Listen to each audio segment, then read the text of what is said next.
ஹல்லேலூயா. ஆமென். தேவனுக்கே மகிமை உண்டாவதாக.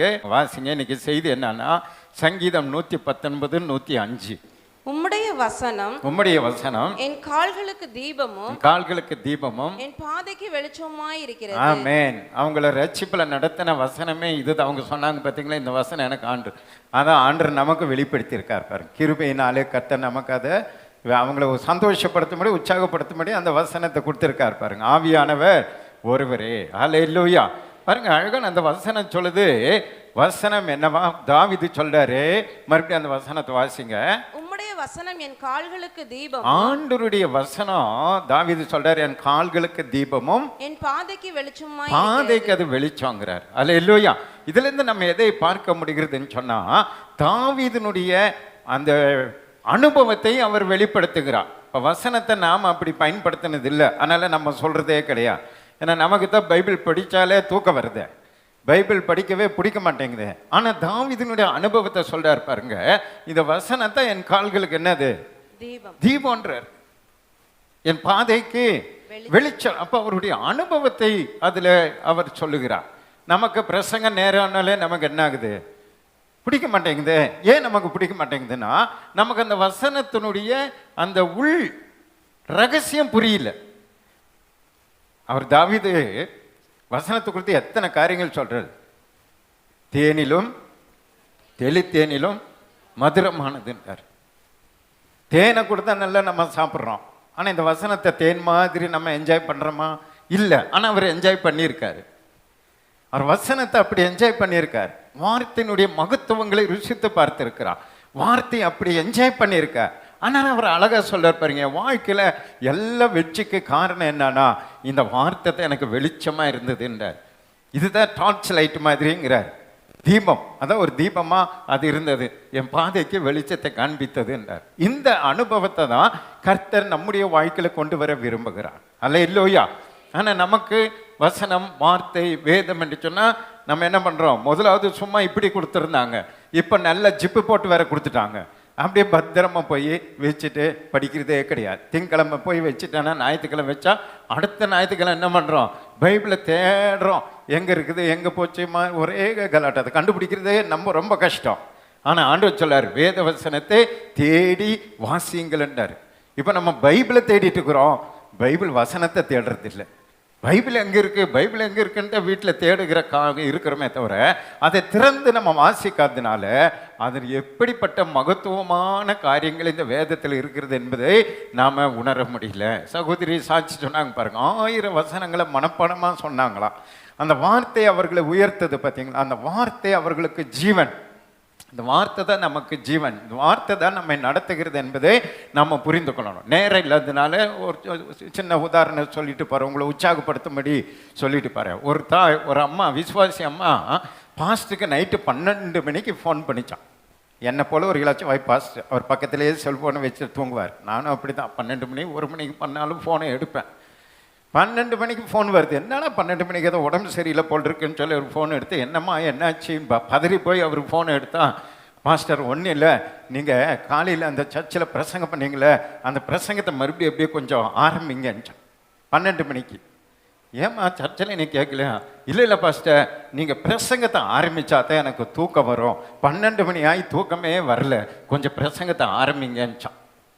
பாஸ்டர்ஸ் நிலைமையை பாருங்க, எல்லாம் தூங்குறதுக்காக பிரசங்கத்தை பயன்படுத்துகிறதா இருக்கிறது. ஆனால் தாவீது சொல்லுகிறா, இந்த வார்த்தை எப்படிப்பட்டது, பாதைக்கு தீபம். அது அதான் ஒரு லைட், டார்ச் லைட். ஏன்னா பூமி ஆண்டவர் சொல்றார் இருளில் இருக்கிறது, இருளில் இருந்த ஜனங்க பெரிய வெளிச்சத்தை கண்டார்கள். ஹல்லேலூயா. இயேசு தான் அந்த வெளிச்சம், இயேசு தான் வசனம், வசனம் தான் இயேசு. கரங்களை தட்டி ஆண்டவர் சந்தோஷப்படுத்துங்க.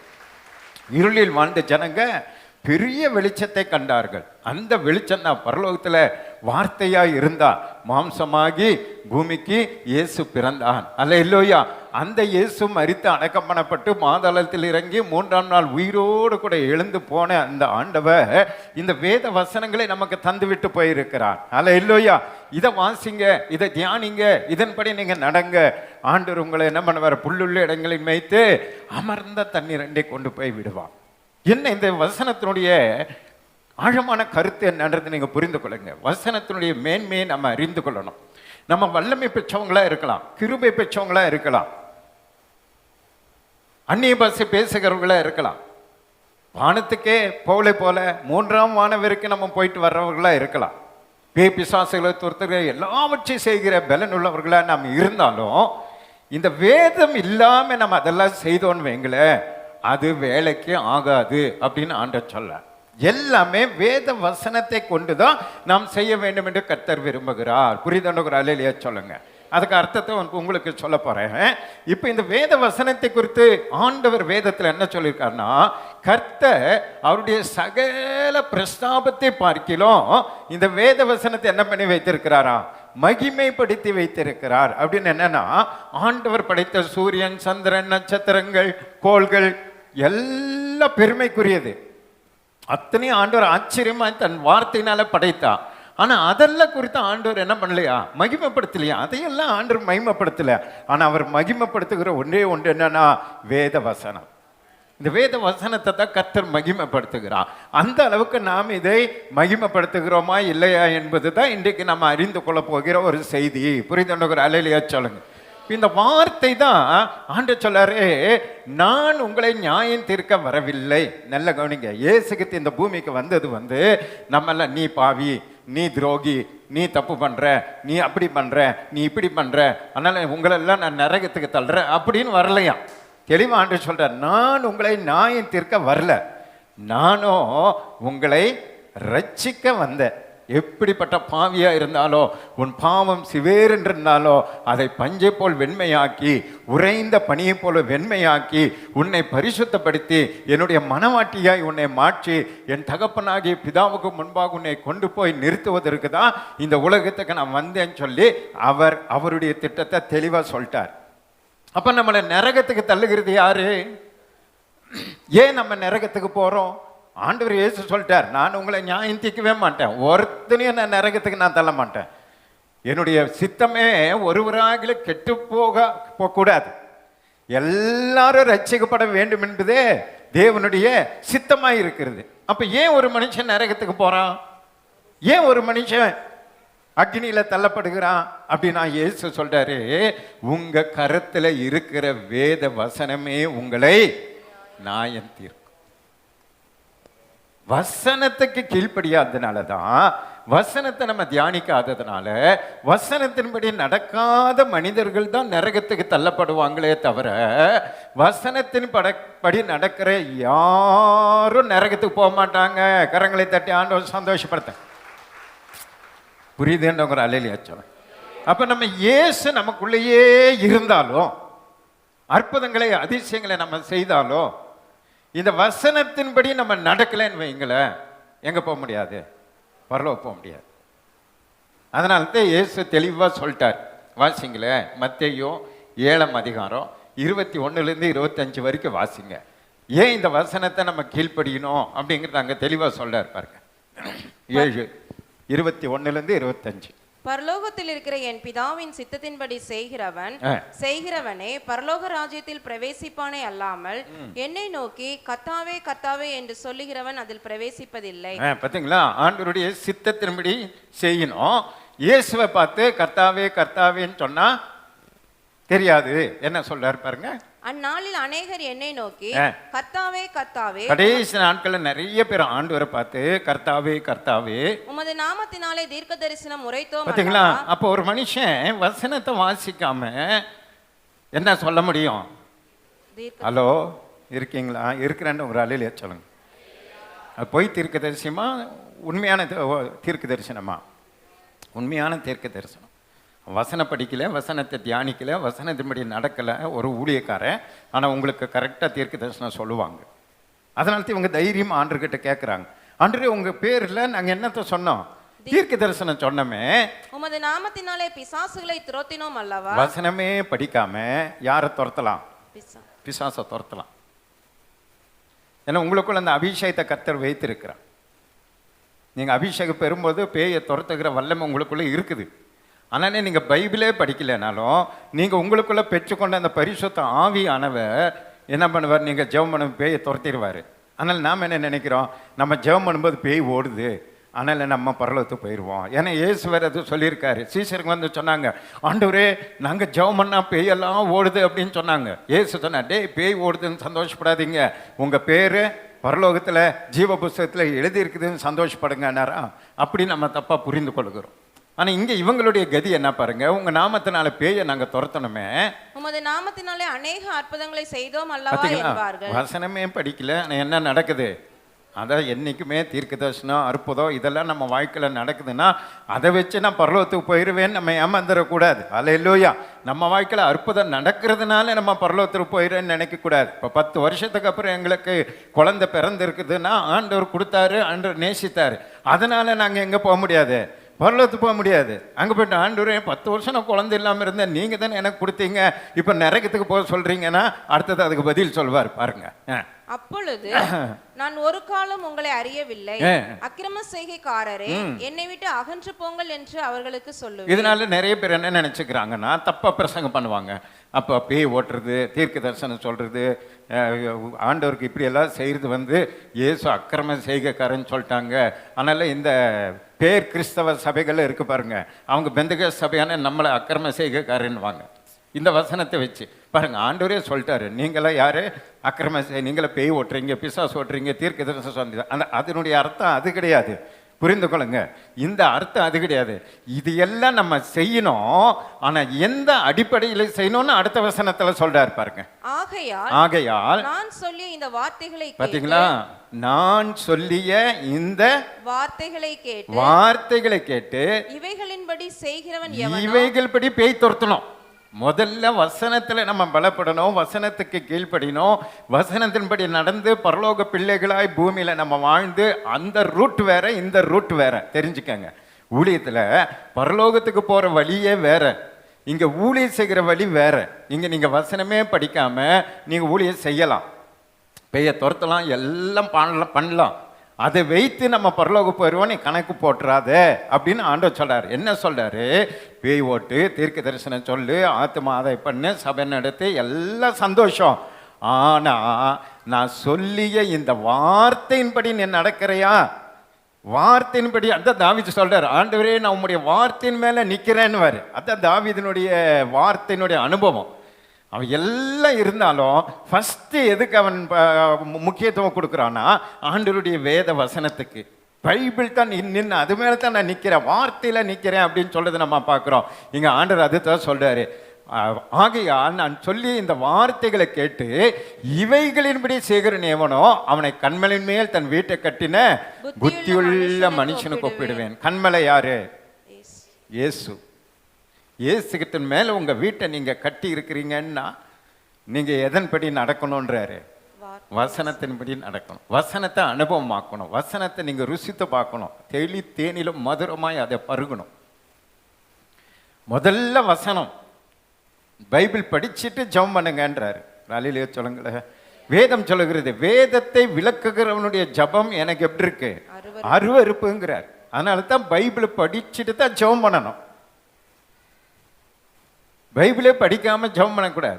குடும்ப ஜெபத்தில் சங்கீதமோ நீதிமொழிகளோ பிரசங்கியோ அல்லது புதிய ஏற்பாடோ ஏதாவது ஒரு அதிகாரத்தை நீங்கள் படித்து நீங்கள் ஜெபம் பண்ணணும். தனிப்பட்ட உங்கள் ஜெபத்திலையும் பைபிள் இருக்கணும். முன்னாடி பைபிளில் ஒரு அதிகாரத்தை படிச்சுட்டு தான் நீங்கள் ஜெபத்தையே ஆரம்பிக்கணும்.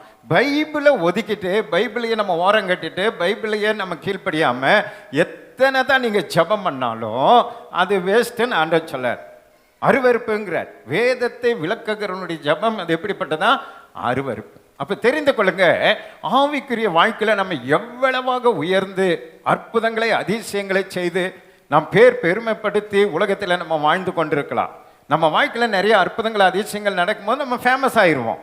நிறைய அற்புதம் நடக்குது, இந்த பாஸ்ட் மூலமா நிறைய ஆட்டோமேட்டிக்காக நம்மளை பெரிய ஆளை ஆக்கிடுவாங்க. ஆனால் வேதம் அதை ஒப்பிடாது, வேதம் அதை ஒத்துக்காது. நீங்கள் அடிக்கடி நான் உங்களுக்கு சொல்லுவேன், வீடு கட்டுகிறவங்க பாருங்க, அவங்க கையில் ஒரு இது வச்சிருப்பாங்க, தூக்குண்டு, அது பேர் சொல்லுவாங்க, தூக்குண்டுன்னுவாங்க. இத்தனை கோடி ரூபாய்க்கு நம்ம வீடு கட்டினா கூட அந்த தூக்குண்டு விலை எவ்வளோ இருக்கும்? ஒரு 150 ரூபாய் 200 ரூபாய்க்குள்ள இருக்கும் அந்த தூக்குண்டு விலை. ஆனால் அந்த வீடு சரியாக நேராக கரெக்டாக ஸ்ட்ரெயிட்டாக கட்டி இருக்கிறாங்களா இல்லையான்றத அந்த கட்டையை கொண்டு வந்து அப்படி வச்சு அந்த நூலை அப்படியே விட்டா போதும், அதில் என்னென்ன டிஃபெக்ட் இருக்குன்றது அந்த அந்த நூல் காட்டும். அந்த வீட்டில் என்னென்ன எங்கெங்கே இடிக்குது, எங்கெங்கே கோணையாக கட்டியிருக்காரு அப்படிங்கிறது அந்த அந்த வச்சு கீழே அப்படியே நூலை விடுவாங்க. கரெக்டாக காட்டு பாருங்க. அது எவ்வளோ பெரிய இன்ஜினியராக இருந்தாலும் இன்ஜினியர் கண்ணிலெல்லாம் தெரியாதெல்லாம் இந்த நூல் நமக்கு கரெக்டாக காட்டும். நூலை வச்சு பார்த்தீங்கன்னா அப்படியே ஸ்ட்ரைட்டாக இருக்குதா, எங்கெங்கே இடிக்குது, அது எப்படி எல்லாத்தையும் அதை காட்டும். அதை வச்சு தான் பில்டிங் நிற்கிது, ஸ்ட்ரைட்டாக இருக்குதா நிற்கிது. அதே போல தான் நம்முடைய ஆவிக்குரிய வாழ்க்கையில் எவ்வளோ பெரிய ஃபேமஸான மனுஷனாக நம்ம இருந்தாலும் இந்த வேத வசனம் என்ற தூக்குண்ட கர்த்தர் வந்து அப்படியே வைப்பார். ஆவியானவர் அப்படியே வைப்பார். கடைசியில் அது எங்கெங்கே இடிக்குதுன்றது அது காட்டும். எங்கெங்கே இந்த வசனம் இடிக்குதுன்றதை காட்டும். அந்த வசனம் எங்கெங்கே இடிக்குதோ அதெல்லாம் நம்ம என்ன பண்ணோம், தேவன் இடத்திலிருந்து ஆசீர்வாதங்களை பெறக்கூடாதுபடி, பரலோக ராஜ்யத்துக்கு போகக்கூடாதுபடி அவைகள் எல்லாம் நமக்கு தடை உண்டு பண்ணோம். அதனால தான் எப்பொழுதுமே நம்ம வேதத்தை வாசித்து தூக்குண்டு போல இதை வைத்து பார்க்கணும்.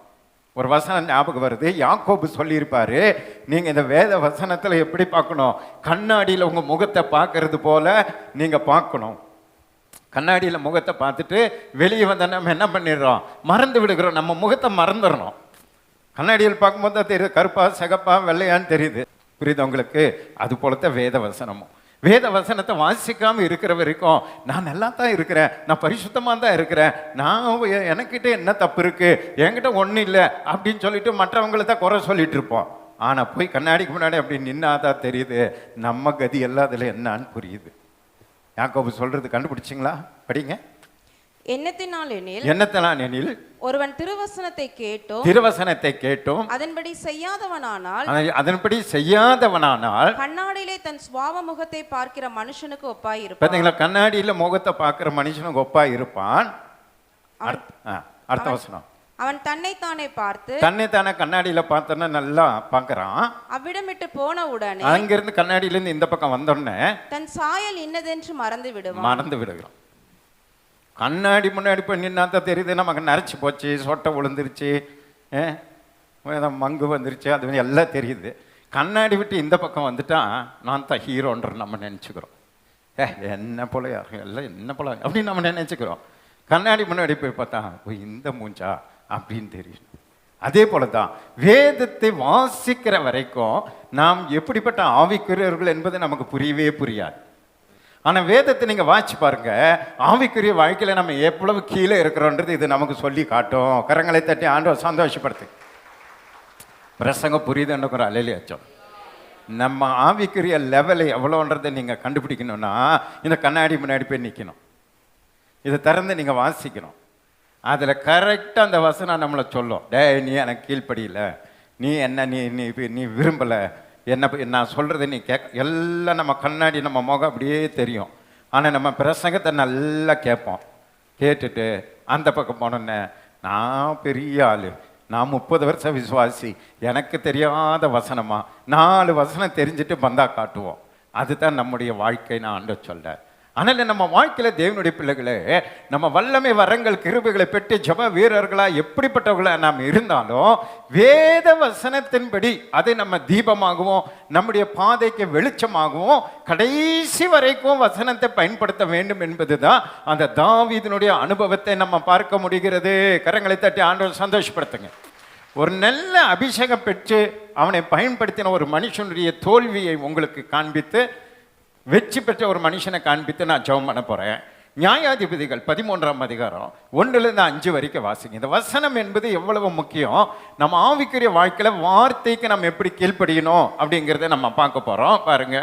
இஸ்ரவேல் புத்திரர் மறுபடியும் கர்த்தரின் பார்வைக்கு பொல்லாப்பானதை செய்தவர், மறுபடியும் அவங்க பாவம் செஞ்சு பொல்லாப்பு செஞ்சதுனால கர்த்தர் அவர்களை 40 வருஷம் அளவும் பெலிஸ்தர் கையில் ஒப்புக்கொடுத்தார். அவங்கள ஆண்டவர் பெலிஸ்தர் கையில் ஒப்பு கொடுத்துட்டாரு. அப்பொழுது தான் வம்சத்தனாகிய சோரா ஊரான ஒரு மனுஷன் இருந்தான். அவன் பேர் மனோவா. அவன் மனைவி பிள்ளை பெறாத மலடியா இருந்தான். கர்த்தருடைய தூதனானவர் அந்த ஸ்திரீக்கு தரிசனமாகி அவளை நோக்கி, இதோ பிள்ளை பெறாத மலடியான நீ கர்ப்பம் தரித்து ஒரு குமாரனை பெறுவாய். ஆதலால் நீ திராட்சரசமும் மதுபானமும் குடியாதபடிக்கும் தீட்டானது ஒன்றும் புசியாதபடிக்கும் எச்சரிக்கையாய் இரு. பாத்தீங்களா? அவளுக்கு கொடுக்கிற கட்டளை என்னது? திராட்சரசமும் மதுபானமும். அதான் வேதம் நமக்கு 10 கட்டளை, புதிய ஏற்பாடுல 2 கட்டளை.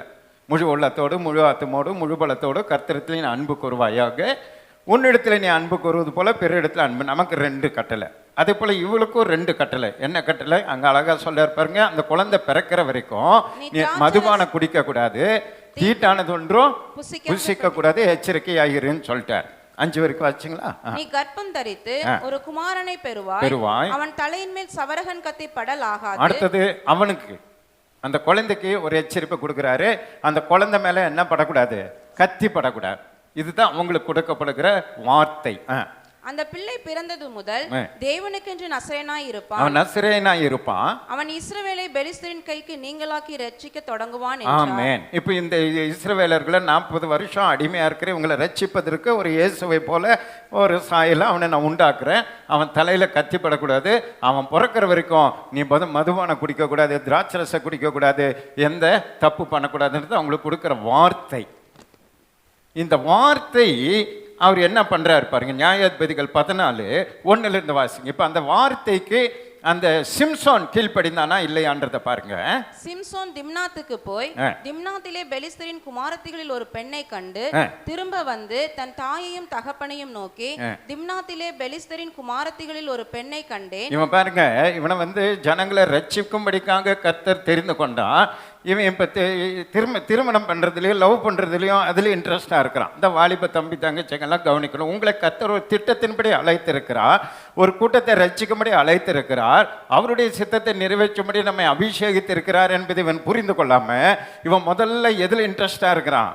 கல்யாணம் பண்ணுறதுல இன்ட்ரெஸ்டாக இருக்கிறான். அதுவும் ஒரு பொண்ணை பார்த்து இவனே ஆசைப்படுறான். விடுங்க, படிங்க. அவளை எனக்கு கொள்ள வேண்டும் என்றான். அப்பொழுது அவன் தாயும் அவன் தகப்பனும் அவனை நோக்கி, நீ போய் விருத்த சேதனம் இல்லாத பெலிஸ்தரிடத்தில் ஒரு பெண்ணை கொள்ள வேண்டியது என்ன? பார்த்தீங்களா, ரட்சிக்கப்படாத நம்ம பாஷையில சொன்னா ரட்சிக்கப்படாத பொண்ணை பார்த்துட்டான், கலரை பார்த்து மயங்கிட்டான். ஆண்டவர் சொல்லாரு, நமக்கும் அவங்களுக்கும் சம்பந்தமே இருக்கக்கூடாது.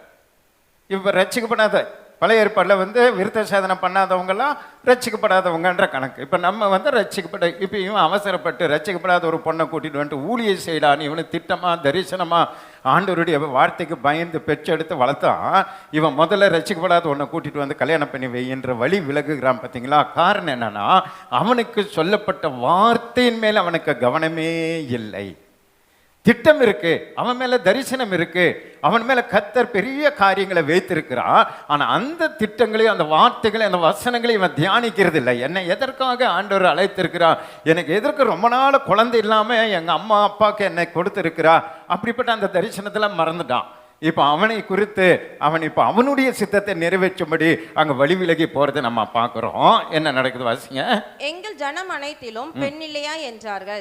சிம்சோன் தன் தகப்பனை நோக்கி, அவன் என் கண்ணுக்கு பிரியமானவன். பாத்தீங்களா, கண்ணுக்கு பிரியம். அவ்வளவுதான். தரிசனமாவது ஆண்டவராது திட்டமாவது அழைப்பாவது அதெல்லாம் கிடைக்கட்டும். இப்ப கண்ணுக்கு அழகா இருக்கு, அவ்வளவுதான். கண்ணுக்கு அழகானவள், அவளையே எனக்கு கொள்ள வேண்டும், அவத்தான் வேணும். பிடிவாதமா நிக்கிறான். அவன் பெலிஸ்தரிடத்தில் குற்றம் பிடிக்க முகாந்திரம் உண்டாக்கும்படி இது கர்த்தரின் செயல் என்று அவன் தாயும் தகப்பனும் அறியாதிருந்தார்கள். அக்காலத்திலே பெலிஸ்தர் இஸ்ரவேலை ஆண்டார்கள். பாத்தீங்களா, இது ஏதோ தப்பு நடக்குதுன்றது கூட அவங்களுக்கு தெரியாம இருந்தாங்க. ஆனா அது போனாங்க, பேசினா பண்ணா, அது ஃபெயிலியர் ஆயிப்போச்சு. அந்த லவ் என்ன ஆயிப்போச்சு? ஃபெயிலியர் ஆயிடுச்சு. இவன் அங்கே இந்த சும்மா இருக்கிறது கிடையாது. இவன் ஏதாவது ஏடா கூட பண்ணுவான். அங்கே போய் ஒரு உங்களுக்கு தெரியும், விடுகதை சொன்னான், அதை அவங்க விடுவிக்கல. இவன் நான் நரி வாலெல்லாம் கட்டி அங்கே போட்டு வந்துட்டான். அவங்க அந்த பொண்ணோட அப்பா என்ன பண்ணிட்டாரு, இவன் இனி வரமாட்டான்னு சொல்லி வேற ஒருத்தனை கல்யாணம் பண்ணி வச்சுட்டாரு. அது போச்சு. அது பிரசங்கம் இல்லை, அது இன்னொரு நாள் நம்ம தியானிப்போம். இப்போ நான் சொல்ல வருகிறது என்னன்னா, அவன் தேவனுடைய வார்த்தைக்கு முக்கியத்துவம் கொடுக்கல, தன் அப்பா அம்மா சொன்ன வார்த்தைக்கு முக்கியத்துவம் கொடுக்கல. அவன் நசரேயனா இருக்கணும், அவன் முடி வெட்டக்கூடாது, அவன் ஒரு நல்ல ஒரு நம்ம பாஷையில் சொன்ன ஒரு சாமியாரை போல இருக்கணும். ஒரு அலையிலே சொல்லுங்களேன்.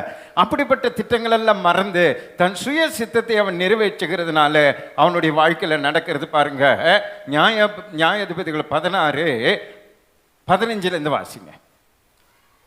நியாயாதிபதிகள் 16:15 வாசிங்க. அப்பொழுது அவள் அவனை பார்த்து, உன் இருதயம் என்னோடு இராது. பாருங்க, இப்போ ஆண்டவருடைய சித்தத்தெல்லாம் நிறைவேற்றுகிறத மறந்துட்டு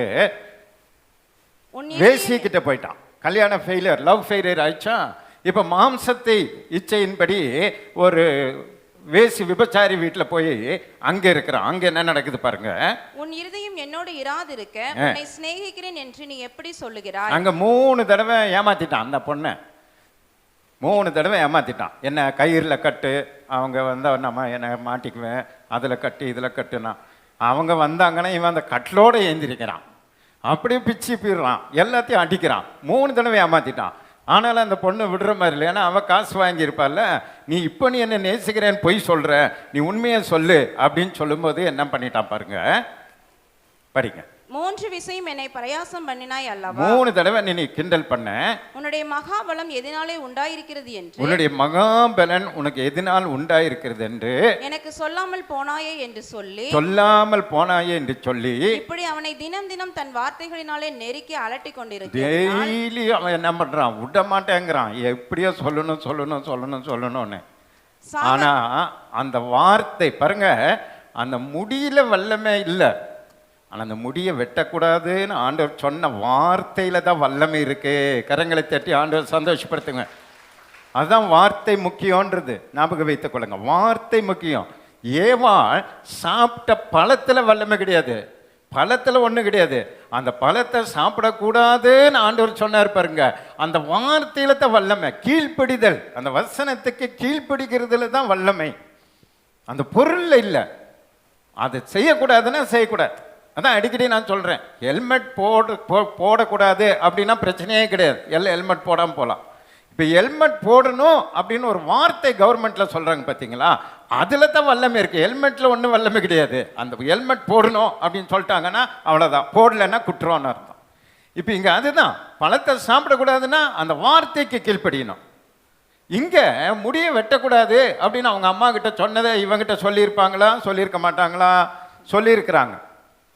ஆனால் அதை பிசாசு போராடுறான், அந்த வார்த்தைக்கு கீழ்ப்படியாம பண்ணணும். அந்த வார்த்தைக்கு கீழ் கன்ற இப்ப என்ன பண்ணிச்சு பாருங்க, நடங்க. சாகத்தக்கதாய் அவன் ஆத்மா விசனப்பட்டு தன் இருதயத்தில் எல்லாம் அவளுக்கு வெளிப்படுத்தி எல்லாத்தையும் வெளிப்படுத்திட்டான். சவரகன் கத்தி தலையின் மேல் படவில்லை. சொல்றேன், இப்போ சொல்றேன் பாருங்க. என் தலையில நான் பிறந்ததுல இருந்து கத்தி படல.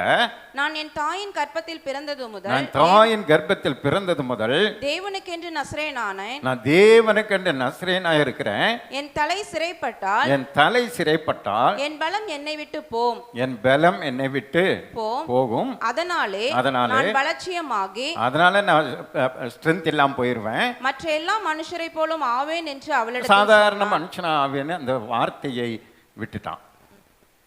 புரியுதா உங்களுக்கு? இதான் பிரச்சனை. இப்போ அதுதான் பிரச்சனை.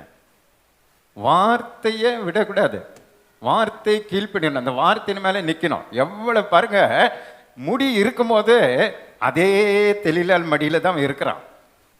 ரொம்ப நாளா தெளிலால் மடியில தான் படுத்து பாவம் செய்துட்டு இருக்கிறான். ஆனா ஆவியானவர் மேல வந்தாரா இல்லையா? வந்தாரா இல்லையா? ஏன் வந்தாரு? அது வரைக்கும் அவன் வார்த்தையே விடல, அது வரைக்கும் முடி இருக்குது. ஆண்டவர் சொன்ன வாக்கு தத்தத்தில் அவர் உண்மையா இருப்பார், உண்மையா இருப்பார். நீ எந்த இடத்துல இருக்கிற, என்ன பண்றதுல ஆண்டருக்கு பிரச்சனை கிடையாது. ஆனா வார்த்தையில நீ நிக்கிறியான்றது தான் பிரச்சனை. முடி எடுக்கக்கூடாதுன்னா எடுக்காம இருக்கிறான். அவர் என்ன பண்ணாரு, வந்துட்டே இருக்கார். தெளிலால் மடியில் அவன் படுத்திருந்தாலும் அந்த வல்லமை இறங்கி கொண்டே இருக்கு, இறங்கி கொண்டே இருக்கு. நீ ஏன்டா அங்கே போனேன், அங்கே ஏன்டா படுத்துட்டு இருக்கிறேன்னு ஆண்டர் ஏன்னா விலகலை. ஏன்னா அவர் சொன்ன வார்த்தையில் அவர் உண்மையாகவே இருப்பார். முடி இருக்கிற வரைக்கும் நான் உன்னை பலப்படுத்துவேன், முடி இருக்கிற வரைக்கும் உன்னை பராக்கிரம நான் பயன்படுத்துவேன், நீ எந்த இடத்துல இருந்தாலும் நான் உன்னை விட மாட்டேன் அப்படின்னு சொல்லி கர்த்தர் அவனோடு கூட இருந்தார். ஆனால் அந்த ஆண்டவர் சொன்ன வார்த்தைக்கு கீழ்ப்படியாமல் அந்த முடியை எடுத்தா போச்சு அப்படின்னு சொன்ன பாருங்க. அந்த முடியை எடுத்த உடனே ஆண்டவர் விலகிட்டாரு. இப்போ அந்த தெளிலால் மடியில் இருந்தா கூட அவன் தெளிலால் மடியிலே பாவம் செய்கிறான் என்று கர்த்தர் அவனை ஒப்பு கொடுக்கல. ஆண்டவருடைய வார்த்தைக்கு கீழ்ப்படியாமல் முடியை எடுத்துட்டானேன்னு ஒப்பு கொடுத்தாரு. கரங்களை தட்டி ஆண்டவர் சந்தோஷப்படுத்துங்க பார்க்கலாம். அதான் வார்த்தை முக்கியம். உங்க ஆவிக்குரிய வாழ்க்கையில வார்த்தையின்படி நடக்கிறவர்களா இருக்கணும். அதுக்கு முன்னாடியே நான் நேரெல்லாம் விட்டுட்டு வந்துட்டேன். இவன் அங்கே பொண்ணு பார்க்க போகும்போது வழி விலகி திராட்சை தோட்டத்துக்குள்ளே போகிறான். அங்கே ஒரு சிங்கம் வருது. சிங்கத்தை அப்படியே வேதம் சொல்லுது, ஆட்டையை நம்ம கிழிக்க முடியாது, ஆட்டை கிழிச்சது போல அந்த சிங்கத்தை கிழிச்சு கொண்டுட்டான். அதை அவங்க அப்பா அம்மா கிட்ட சொல்லவே கிடையாது, யாருக்கிட்டையும் சொல்ல கிடையாது. இன்னும் கொஞ்ச நேரம் நாள் ஆயிட்டு போனால் மறுபடியும் இவங்க அப்பா அம்மா விட்டுட்டு அங்கே சிங்கத்தை பார்க்க போகிறான். போகும்போது அந்த சிங்கம் வெறும் எலும்பு கூட இருக்கு. அந்த எலும்பு கூடுக்குள்ள என்ன இருக்கு? தேன் இருக்கு. இவன் எலும்பு கூட்டிலிருந்து அந்த தேன் எடுத்து சாப்பிட்றா பாருங்க. ஆனால் ஏச்சல இவன் என்ன பண்ணக்கூடாது? அவங்க அம்மா கிட்ட ஆண்டருக்கு கர்ப்பத்தில் இருக்கும்போது என்ன சொன்னாரு? அருவருப்பானது எதுவும் இவன் என்ன பண்ணக்கூடாது? தீட்டானது ஒன்றும் தொடக்கூடாது. ஆனால் அந்த செத்து போன அந்த சிங்கம் இப்போ தீட்டானதா பரிசுத்தமானதா?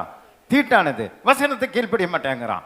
தீட்டுன்னு சொல்லி அதை விலகி போக மாட்டேங்கிறான். அதுக்குள்ளே கையை விட்டு அந்த தேனை எடுத்து இவன் சாப்பிட்டு அவங்க அப்பா அம்மாவுக்கு சொல்லாமல் கொடுத்து சாப்பிட வைக்கிறான். ஏவாளை போலவே இவன் செய்யறது இல்லாமல் அவங்களையும் செய்ய வைக்கிறான். பார்த்தீங்களா? அவ்வளவு பெரிய பராக்கிரமசாலியாக அவன் இருந்தாலும் வேத வார்த்தைக்கு முக்கியத்துவம் கொடுக்க மாட்டேங்கிறான். கடைசியில் அவனுடைய கண் பிடுங்கப்பட்டு அவன் என்ன பண்ணான்? மாட்டிக்கொண்டான். அது வரைக்கும் முடி எடுக்கிற வரைக்கும் கர்த்தர் அவனை விடலை. அவன் எவ்வளோ பெரிய பாவியாக இருக்கிறான், விடலை. ஆனால் வசனத்துக்கு கீழ்ப்படிய, வார்த்தைக்கு கீழ்ப்படியாம ஆண்டவர் கொடுத்த அந்த மகிமையை, ஆண்டவர் கொடுத்த அந்த அபிஷேகத்தை, ஆண்டவர் கொடுத்த அந்த மகத்துவத்திற்கு என்றைக்கு அவன் மதிப்பு கொடுக்கலையோ அன்றைக்கு தான் கர்த்தர் விலகுவார். நம்முடைய வாழ்க்கையில் அதே தான். எப்படிப்பட்ட நிலைமையில நீங்கள் இருக்கிறீங்கன்றதை ஆண்டவர் பார்க்கறது இல்லை. ஆனால் வேத வசனத்தின்படி இருக்கிறீங்களான்றதான் பார்க்குறார். கரங்களை தட்டி ஆண்டவர் சந்தோஷப்படுத்த பார்க்கலாம். ஆண்டவர் கொடுத்த வல்லமை வரங்கள் கிருபைகளில் நீங்கள் ஜாக்கிரதையாக அதை வசனத்தின் கொண்டு நீங்கள் அதை வளர்த்து கொண்டு போகிறீங்களா என்பதை தான் கர்த்தர் நம்முடைய வாழ்க்கையில் கவனிக்கிறான். அதனால தான் நம்ம வாழ்க்கையில், ஆவிக்கிற வாழ்க்கையில் நம்ம கொடுக்க வேண்டிய முதலிடம் என்ன தெரியுங்களா? வசனம். அடுத்தது அதே தாவீதை பாருங்க, சங்கீதம் 1:2-3 இந்த வசனத்துக்கு அவர் என்ன அழகா நம்ம கற்றுக் கொடுக்கிறார் பாருங்க. அதை நம்ம வாசிச்சு நம்ம கடந்து போவோம். சங்கீதம் கர்த்தருடைய வேதத்தில் பிரியமாயிருந்து இரவும் பகலும் அவருடைய வேதத்தில் தியானமாய் இருக்கிற மனுஷன் பாக்கியவான். பாத்தீங்களா? கர்த்தருடைய வேதத்தில் இரவும் பகலும் எப்படி இருக்கணுமா? தியானமா இருக்கணுமா? அவங்க சொன்னாங்க பாருங்க, 1000 வசனங்களை வாசித்து மனப்பாடம் பண்ணேன்றாங்க பாரு. அது போல வசனங்களை வாசித்து அதை தியானித்து கொண்டே இருப்பது தான் பாக்கியவான்கள், பாக்கியவதிகள். வசனத்தை இனிமேல் வாசிக்கிறேன் அவங்கள ஒரு அலையிலையா சொல்லுங்க பார்க்கலாம். வார்த்தை தான் நம்ம முக்கியம். வார்த்தை விட்டு நம்ம விலகும் போது தான் சாத்தான் நம்முடைய வாழ்க்கையில பலவிதமான சங்கடங்களை கொண்டு வருகிறார். அதனால நீங்க வார்த்தையை பிடித்துக் கொள்ளுங்க. அப்படி இருந்தா என்ன நடக்கும்னு சொல்றாரு பாருங்க. அவன் நீர்க்கால்களின் ஓரமாய் நடப்பட்டு. அப்படி நீங்க வசனத்தை படிச்சாலே நீங்க எங்க வந்துட்டீங்களா?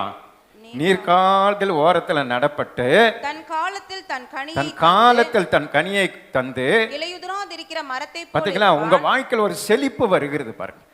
செழிப்பு வருது. நீங்க வசனத்தை வாசித்து தியானித்து நீங்க ஜெபிக்க ஜெபிக்க ஜெபிக்க ஜெபிக்க ஆண்டவர் உங்க வாழ்க்கையில வாக்குத்தத்தங்களை நிறைவேற்றுகிறவராய் இருக்கிறார். அல்லேலூயா.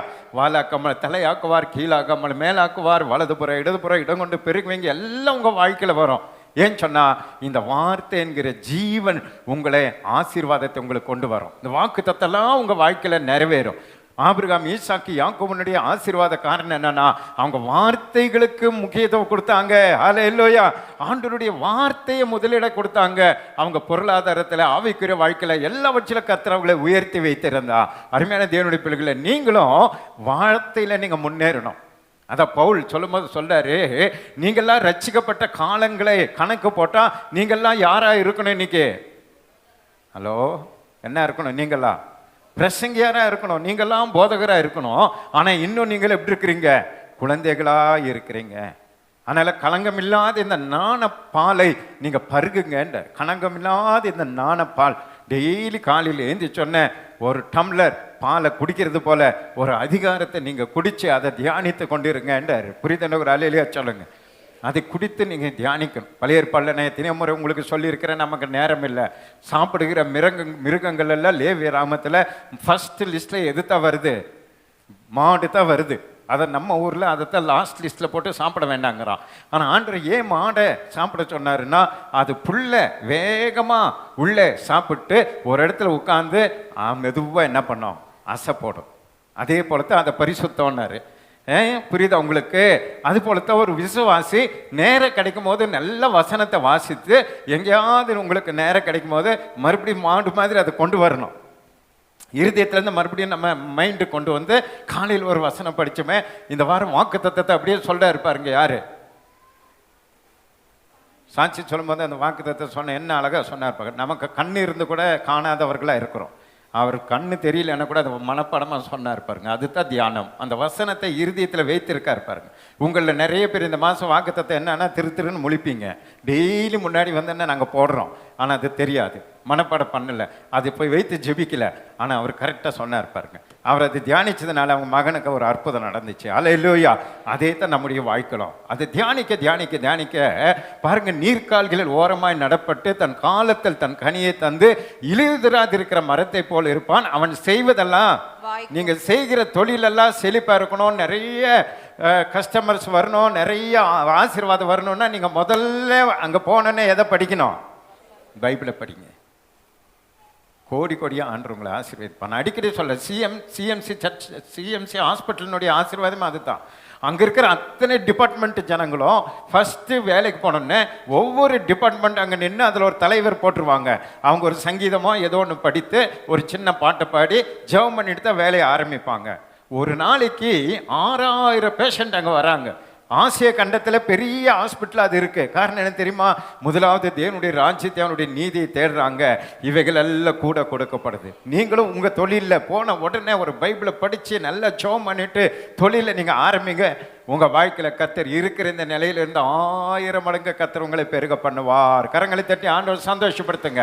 வார்த்தை தான் வல்லமை, வார்த்தை தான் இயேசு, இயேசு தான் வார்த்தை. அந்த வார்த்தை தான் நம்மை உருவாக்கும். புரிதுனோர் அல்லேலூயா சொல்லுங்க. வானத்தையும் பூமியும் சூரியன் சந்திரன் எல்லாவற்றையும் இந்த வார்த்தை தான் ஆண்டவர் படைத்தா. அந்த வல்லமையின் வார்த்தையை கர்த்தர் நமக்கு தந்திருக்கிறார். அதனால தாவீதினுடைய அனுபவம் அதை தான் சொல்ற. சங்கீதம் 119 105 இப்ப வாசிங்க, உங்களுக்கு புரியும். உம்முடைய வசனம் என் கால்களுக்கு தீபமும். பாத்தீங்களா? இனிமேல் நீங்க தெரிந்துக்கங்க, இந்த இருள் நிறைந்த இந்த உலகத்துல நமக்கு வெளிச்சத்தை காண்பிக்கிற ஒண்ணுதான் வேத வசனம். தீபமும் என் பாதைக்கு வெளிச்சமா இருக்கு. பாருங்க, அதே சங்கீதம் 119 92 96 வரைக்கும் வேகமா வாசிங்க. உமது வேதம் என் மனமகிழ்ச்சியா இராதிருந்தால். பாத்தீங்களா? உமது வேதம் எனக்கு மனமகிழ்ச்சி. வேதம் நமக்கு என்ன இருக்கணும்? மனமகிழ்ச்சியாக இருக்கணும். சீக்கிரம் எப்படா பிரசங்கத்தை முடிப்பார் போகிறான்னு பார்க்கக்கூடாது. இன்னும் கொஞ்ச நேரம் பிரசங்கம் பண்ணிட்டு இன்னும் கொஞ்ச நேரம் பிரசங்கம் பண்ணிட்டு ஒன்று மன மகிழ்ச்சியாக இருக்கணும். சினிமாவில் போய் உட்காந்தா எப்படி மன மகிழ்ச்சியாக உட்காடுறாங்க? ஏன்டா அதுக்குள்ளே முடியுது? வணக்கம் போட்டால் பிடிக்காது, பிடிக்குமா? ஏன்னா அதுக்குள்ளே சினிமா முடிஞ்சிச்சுன்னாங்க. அதுபோல் பிரசங்கம் நமக்கு எப்படி இருக்கணுமா? மன மகிழ்ச்சியாக இருக்கணும். ஆராதனையில் எல்லா நேரத்தை பார்க்கலாம், பிரசங்க நேரம் வந்தால் தான் நல்லா நிமிர்ந்து உட்காரணும். நம்ம அப்போ தான் நல்லா தூங்குற நேரம், கொஞ்ச நேரம் தூங்கலாம் அப்படின்னு நினைக்கூடாது. மன மகிழ்ச்சியாக இராதிருந்தா என் துக்கத்திலே அழிந்து போய். பார்த்தீங்களா? துக்கத்தில் நீங்கள் அழியிறீங்கன்னா உங்கள் வாழ்க்கையில் எது இல்லைன்னு அர்த்தம். வசனம் தான் துக்கத்தை மாற்றும். வசனம் நம்மை தேய்ச்சோம், வசனம் நம்மை தூக்கி எடுக்கும், வசனம் நம்மை பலப்படுத்தும், வசனம் நம்மை உயர்த்தும், எல்லாவற்றிலிருந்து நம்மை காப்பாற்றும். கரங்களை தட்டி ஆண்டவர் சந்தோஷப்படுத்த பார்க்கலாம். துக்கத்தில் நான் அழிந்திருப்பேன், நான் ஒருபோதும் உம்முடைய கட்டளைகளை மறக்க மாட்டேன். பார்த்து சொல்றாரு பாத்தீங்க, ஒருபோதும் உங்க கட்டளையை மறக்க மாட்டேன். அவைகளால் நீர் என்னை உயிர்ப்பித்தி. அதனால என்ன நீங்க பாத்தீங்களா? வசனம் நம்ம என்ன பண்ணுமா? உயிர்ப்பிக்கும். எந்த நிலையில நீங்க இருந்தாலும் சரி, மறுபடியும் நம்மை உயிர்ப்பித்து தூக்கி எடுத்து நம்மை பலப்படுத்துகிற ஒரு ஜீவன் உண்டு என்று சொன்னா அது என்னது? வேத வசனம். அல்லேலூயா. அதனால தான் பேதுரு ஆண்டவர்கிட்ட சொல்லும்போது, ஆண்டவரே நாங்கள் யாரிடம் செல்வோம்? நித்திய ஜீவனுக்கான வார்த்தை உம்மிடத்தில் அல்லவா உண்டு. நித்திய ஜீவனுக்கு நம்மை உயிர்ப்பித்து கொண்டு மரித்தாலும் உயிரோடு எந்திருப்போம். அல்லேலூயா. அந்த உயிர்ப்பித்து நம்மை கொண்டு போகிற ஜீவனுள்ள வார்த்தை தான் இந்த வசனங்கள். படிங்க. நான் உம்முடையவன், நான் உம்முடையவன், என்னை ரட்சியும், உம்முடைய கட்டளைகளை ஆராய்கிறேன். பாத்தீங்களா? திரும்ப திரும்ப அந்த அதிகாரத்துல வசனம் கட்டளைன்னு வந்துட்டே இருக்கும். அதனால தான் வாசிக்க சொன்னேன். கட்டளைகளை நான் ஆராய்வேன். துன்மார்க்கர் என்னை அழிக்க காத்திருக்கிறார்கள். துன்மார்க்கர் என்னை அழிச்சிடணும்னு பாக்குறாங்க. நான் உமது சாட்சிகளை சிந்தித்துக் கொண்டிருக்கிறேன். வசனம் சாட்சினா வசனம் தான். சாட்சிகளை நான் சிந்தித்துக் கொண்டிருக்கிறேன். சகல சம்பூரணத்திற்கும் எல்லையை கண்டேன். சகல சம்பூரணத்துக்கும் நான் எல்லையை நான் பார்த்துட்டேன். உம்முடைய கற்பனையோ மகா விஸ்தாரம். ஆமென். கரங்களை தட்டி ஆண்டவர் சந்தோஷம். பணமோ பொருளோ அதிகாரமோ ஆட்சியோ எல்லாத்தையும் நான் பார்த்துட்டேன். ஆனா உங்க வசன கற்பனை தான் என்னது? விஸ்தாரம். அதுக்கு எல்லையே இல்லைன்றாரு. அதுக்கு நான் எல்லையே நான் கண்டுபிடிக்கல, அப்படி விஸ்தாரம்ன்றார். சங்கீதம் 119 என்ன ரகசியம் தெரியுமா உங்களுக்கு? ஒவ்வொரு பேராகிராஃபா இருக்கும். அதுல ஃபர்ஸ்ட் வசனத்தை நீங்க படிச்சு பாருங்க, அது வசனத்தை குறித்து இருக்கும். ஒரு 4 மட்டும் படிங்க பார்க்கலாம். ஃபர்ஸ்ட் வசனத்தை ஒவ்வொரு பேராகிராஃப். உமது வேதத்தில் நான் எவ்வளவு பிரியமாய் இருக்கிறேன், நாள் முழுவதும் அது என் தியானம். அடுத்த பேராகிராஃப். உம்முடைய வசனம் என் கால்களுக்கு தீபமும் என் பாதைக்கு வெளிச்சமாய் இருக்கிறது. வீண் சிந்தனைகளை நான் வெறுத்து உமது வேதத்தில் பிரியப்படுகிறேன். கரங்களை தட்டி ஆண்டவர் சந்தோஷப்படுத்துங்க. இதை தாவீதினுடைய அனுபவம். வேத வசனத்தை முக்கியத்துவம் படுத்துகிறோம். ஒவ்வொரு பேராகிராஃபும் ஃபர்ஸ்ட் வசனம் வசனத்தை குறித்து இருக்கும். அது எங்கள் வீட்டில் போய் அதை செக் பண்ணி பாருங்கள், நான் சொல்கிறது கரெக்டாக தப்பான, அதில் சாட்சின்னு இருக்கும், வசனான் இருக்கும், எல்லாம் வசனத்தை பற்றி எழுதி வைத்துப்பா. இப்போ தாவீதினுடைய உயர்வுக்கு, அவன் ஆவிக்குரிய வாழ்க்கையில் அவன் மேன்மை அடைவதற்கும், இவன் என் இருதயத்திற்கு ஏற்றவன் என்ற ஆண்டவர் அவனை குறித்து சாட்சி சொல்வதற்கும், பாவத்திலேயே விழுந்திருந்தாலும் ஒரு தீர்க்கதரிசி அனுப்பி மீண்டும் அவனை பரிசுத்தப்படுத்திய கர்த்தர் உயர்த்துவதற்கும் காரணம் என்னன்னா, அவன் எல்லாவற்றையும் பார்க்கலாம் வேத வசனத்தை ஆண்டவரை போல நேசித்தான். கரங்களை தட்டி ஆண்டவர் சந்தோஷப்படுத்துங்க. நீங்களும் நான் இந்த வேத வசனத்தை தியானித்து நேசித்து அதன்படி நடப்போம். கர்த்தர் நம்மையும் இருக்கிற இந்த நிலையிலிருந்து 1000 மடங்கு பெருக பண்ணுவார். எதன் பேர் விசுவாசிக்கிறீங்க? அப்படியே எழுந்து நில்லுங்க. பாஸ்டம்மா ஜெபம் பண்ணி முடிப்பாங்க. நன்றி செலுத்துகிறோம், நன்றி செலுத்துகிறோம் அப்பா. வேத வாக்கியங்கள் எல்லாம் தெய்வ ஆவியினால் அருளப்பட்டிருக்கிறது. எல்லா வேத வார்த்தைகளும் ஆவியானவர் நமக்கு கொடுத்த வார்த்தை. இது ஜீவனுள்ள வார்த்தையாக இருக்கிறது.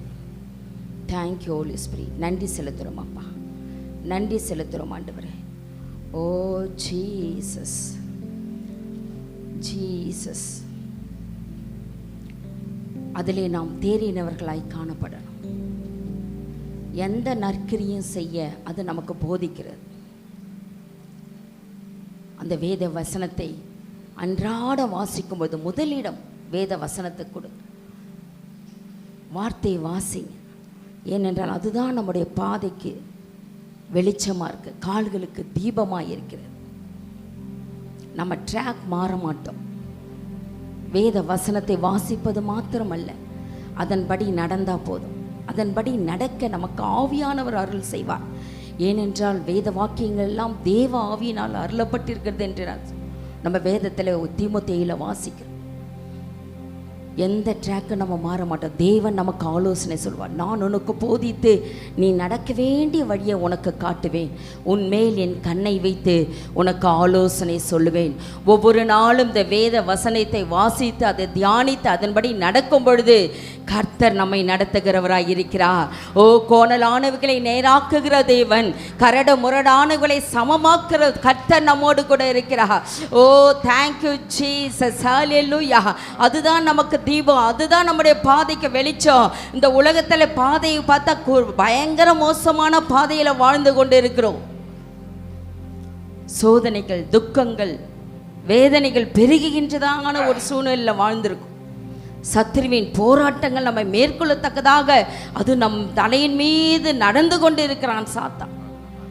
ஆனால் வேத வசனத்தை படித்து அதை தியானிக்கும் பொழுது கர்த்தர் நம்முடைய பாதைகளை செவையாக்குகிறவராயிருக்கிறார்.